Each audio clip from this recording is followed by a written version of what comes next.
Welcome to another video. ये video इंतहाई important होने वाली है। अगर आपने अपनी जॉब ज्वाइन की है, एक डॉक्यूमेंट आपको रिक्वायर्ड कभी ना कभी होता है जब भी आपने ऑफिशियली कुछ काम करने होते हैं, जिसको बोला जाता है सैलरी सर्टिफिकेट।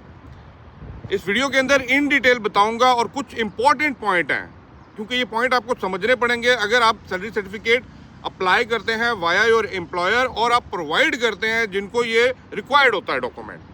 अब सबसे पहले इस वीडियो को स्टार्ट करूं, चैनल को सब्सक्राइब, लाइक और शेयर लाजमी करनी है वीडियो, क्योंकि अपकमिंग डेज के अंदर कुछ इस तरह की वीडियोस आने वाली हैं जो आपके बेसिक क्वेश्चंस हैं, बेसिक कंसेप्ट के साथ एज पर द 2025 ऑनवर्ड ये कैसे चीज़ें चेंज हो रही हैं आपको बताया जाएगा।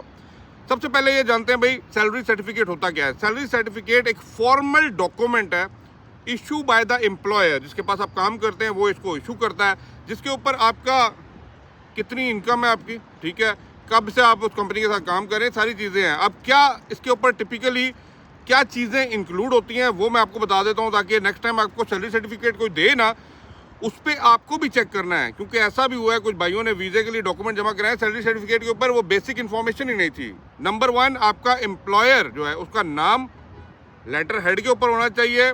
उसके बाद अपना नाम देखिए कि एम्प्लॉय की डिटेल्स हैं, नाम है और जॉब टाइटल है। नंबर 2, डेट ऑफ एम्प्लॉयमेंट, कब आपने वहाँ पे ज्वाइन किया है। नंबर 3, आपकी बेसिक सैलरी क्या है। नंबर 4, आपका अलाउंस क्या है, आपको ट्रांसपोर्टेशन, हाउसिंग कुछ भी दे रहे हैं। नंबर 5, आपकी डिडक्शन कोई हो रही है तो वो भी वहाँ पे मेंशन होनी चाहिए।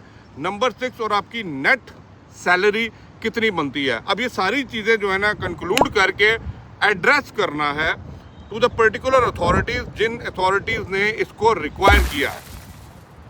आई होप सो आपको ये बात समझ आ गई होगी। कोई ना कोई तो आपको डिमांड कर रहे हैं ना सैलरी सर्टिफिकेट का, तो उसका ऊपर एड्रेस नाम आना चाहिए। अब मैं आपको इस बारे में ये भी बताना है कि भाई who need a salary certificate in UAE, किनको ज़रूरत पड़ती है। अगर मैं दुबई और यूएई की बात करूं, नंबर 1, कहाँ पे आपको ज़रूरत पड़ सकता है इस डॉक्यूमेंट की।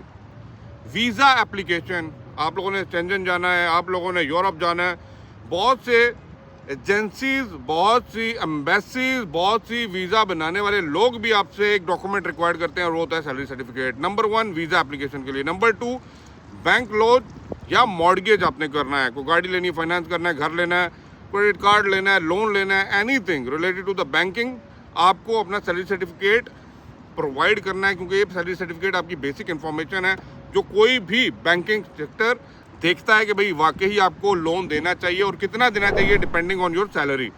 Number 3, rental agreement. आप कहीं पे भी जाते हैं, इजारी बनाना है, आपने कहीं पे भी अपार्टमेंट लेना है, तो आपसे सबसे पहला डॉक्यूमेंट एक रिक्वायर्ड किया जाएगा, अपनी सैलरी तो बताया ना, ये ना हो, क्योंकि सैलरी इज़ द कमिटमेंट कि भाई आप कमिटेड हैं टू पे that particular on the basis of your salary.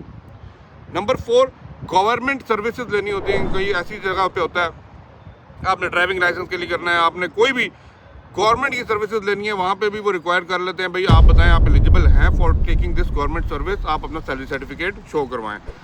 Number 5, other financial transactions. Financial transaction different किस्म की होती हैं, जिसके अंदर कुछ परचेजिंग प्रॉपर्टीज हो सकती है, क्रेडिट कार्ड की डिटेल हो सकती है, फाइनेंशियल कमिटमेंट हो सकती है किसी के साथ, उसने बोला हो कि भाई मैं आपको पैसा देता हूँ, मैं आपसे पैसा लेता हूँ, मैं आपको क्रेडिट देता हूँ, क्रेडिट, इस सारी चीज़ों की बेस होती है एक डॉक्यूमेंट जिसे बोला जाता है सैलरी सर्टिफिकेट।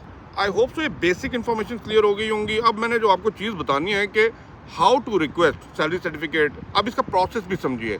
कुछ कंपनीज होती हैं बिग एंटिटी होती हैं, कुछ कंपनीज होती हैं छोटी कंपनीज होती हैं। अब इसको अप्लाई कैसे करना है और आपने इसको ट्रैक आउट कैसे करना है, ठीक है। अब डिपेंड कर रहा है कि आप बड़ी कंपनी में हैं या छोटी कंपनी में। सबसे पहले आपने रिक्वेस्ट करनी है to your employer.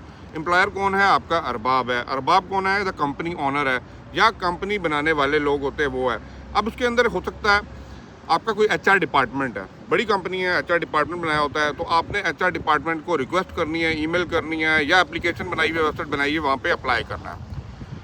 Number 2, process time होता है। अब देखें छोटी कंपनी है, एक ही ऑफिस के अंदर, वो कहते हैं ना बिजनेस फ्लोर के ऊपर खोला हुआ है, तो भाई आपको शायद एक दिन में ही मिल जाए। लेकिन कुछ बड़ी कंपनीज होती हैं वहाँ पे सब अप्रूवल चाहिए होते हैं, डिफरेंट मैनेजर्स बैठे होते हैं, सबके अप्रूवल आने के बाद आपको सैलरी सर्टिफिकेट अप्रूव किया जाता है और आपका HR डिपार्टमेंट वो देता है। तो कीप इन माइंड 3 से 4, 4 से 5 दिन अपने माइंड में रखें, depending on the size of your company, ठीक है। Number 3, certificate issuance. अब जब वो सैलरी सर्टिफिकेट होता है वो इशू किया जाता है ऑन दैट पर्टिकुलर अथॉरिटी जिस पे आपने डिमांड की होती है। फॉर एग्जांपल आप कंपनी को बोलेंगे मुझे एमरेट्स एनबीडी बैंक के लिए सैलरी सर्टिफिकेट चाहिए, मुझे दुबई इस्लामिक बैंक के लिए सर्टिफिकेट चाहिए, मुझे इटली की एम्बेसी के लिए सैलरी सर्टिफिकेट चाहिए, तो addressing to that particular authority आपका जो HR डिपार्टमेंट है, जो भी इशूइंग अथॉरिटी है आपका एम्प्लॉयर का, वो आपको ये डॉक्यूमेंट प्रोवाइड कर देगा। अब आपके पास ना एक बड़ी इंपॉर्टेंट है, how to get salary certificate attest in UAE। अब कोई भी बना सकता है, आपको लेटर हेड मिला तो आपने भी छोड़ना नहीं, आप भी बना लेंगे। तो सैलरी सर्टिफिकेट को कुछ अथॉरिटीज़ होती हैं जो अटेस्टेशन रिक्वायर्ड करती हैं, ताकि भाई वेरीफाई हो कि वाकई ही आपका एम्प्लॉयर ने, आपके HR डिपार्टमेंट ने आपको सैलरी सर्टिफिकेट दिया। अब इसको करने के लिए, अटेस्टेशन करने के लिए क्या चीज़ें रिक्वायर्ड होती हैं, देखें डॉक्यूमेंट जो अटेस्टेशन के लिए रिक्वायर्ड है वो है आपका ओरिजिनल सैलरी सर्टिफिकेट है, ठीक है, बिल्कुल ओरिजिनल पेपर, कोई उसकी कॉपी शॉपी नहीं की हुई। नंबर 2 आपका पासपोर्ट कॉपी और वैलिड UAE वीज़ा होना चाहिए। नंबर 3 आपका एमरेट्स ID प्रोवाइड करना है। अब अटेस्टेशन होती कहाँ से है, ठीक है। अब अटेस्टेशन या तो कंपनी अटेस्ट करती है, एक फाइनल स्टैंप लगाती है via the higher management. Number 2 chamber of commerce attestation होती है, जिसके लिए आपको 100 से 200 दिरहम पे करना पड़ता है, ताकि आपको कंफर्म कर दिया जाए कि this is that is your basic salary, और ऑन दैट बेसिक सैलरी जो भी आपने मामला चैम्बर ऑफ कॉमर्स के साथ करने हैं, लाइसेंस ओपन करना है, व्हाट्सोएवर, उनको एक श्योरिटी हो कि भाई आपकी इतनी सैलरी आ रही है।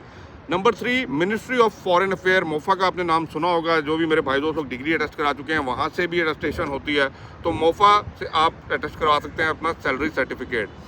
अब ये डायरेक्टली भी आप कर सकते हैं, getting salary certificate attested online from the MOFA IC, इनकी वेबसाइट पर जाएं और वहाँ पे जाके अपने सारे डॉक्यूमेंट को सबमिट कीजिए online, and you will definitely get the approval, और ऑन दैट पर्टिकुलर अप्रूवल ये आप सैलरी सर्टिफिकेट जो भी अथॉरिटीज़ हैं जिन्होंने रिक्वायर्ड किया उनको सबमिट करवा सकते हैं।